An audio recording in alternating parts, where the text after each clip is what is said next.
Bonjour. Merci. Bon matin. Merci d'être là. France Bleu va Avec vous plaisir. soutenir jusqu'au bout. C'est le 13 mai, le grand jour. On va mettre un petit peu on va déstresser tout ça parce que j'imagine qu'effectivement, même si ça paraît loin, le 13 mai, ça va arriver vite. Il y a un petit stress qui est déjà là ou pas?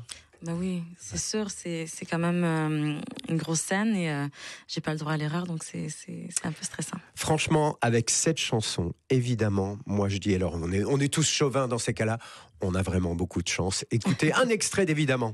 Évidemment,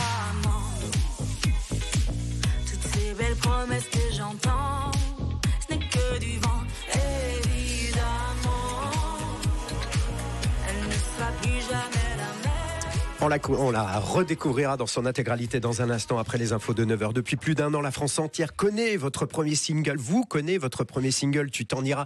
Et plus qu'un tube, on peut le réécouter un tout petit peu. Tu t'en iras de mes bras. Tout le monde connaît ça. Tout le monde connaît Lazara depuis cette chanson notamment. Et je crois qu'on vous avait déjà proposé ce défi qui est le concours de l'Eurovision. Vous avez dit que vous n'étiez pas prête à l'époque. Alors aujourd'hui, vous êtes prête. Pourquoi ce changement d'ailleurs? Pourquoi vous êtes plus prête maintenant qu'avant? Mais quand on me l'a proposé, je commençais tout juste ma carrière de chanteuse. J'avais pas encore sorti mon album et mon premier album, c'était ma première expérience musicale. Donc je ne chantais pas avant, donc ça a été très récent. Et voilà, j'étais pas prête pour aller à l'Eurovision.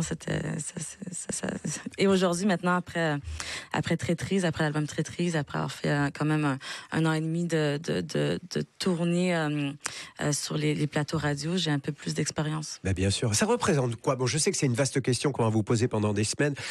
Qu'est-ce que ça représente pour vous le concours Eurovision? Et première question par rapport à ça, est-ce que vous regardiez à la télévision chaque année?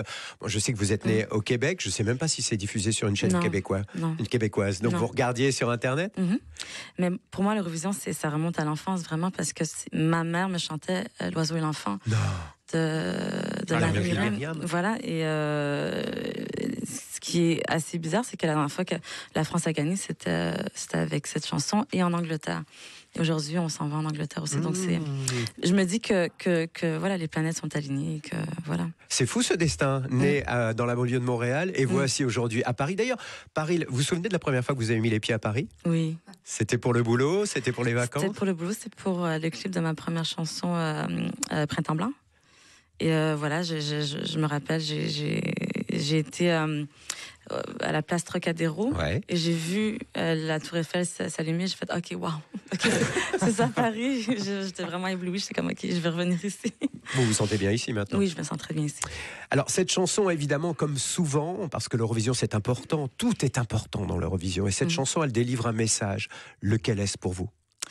Pour moi, c'est l'amour de soi, vraiment, et c'est une chanson que je voulais écrire pour que tout le monde puisse se l'approprier et qu'elle soit universelle et qu'on la partage entre nous. Donc c'est un peu un amour universel, quoi.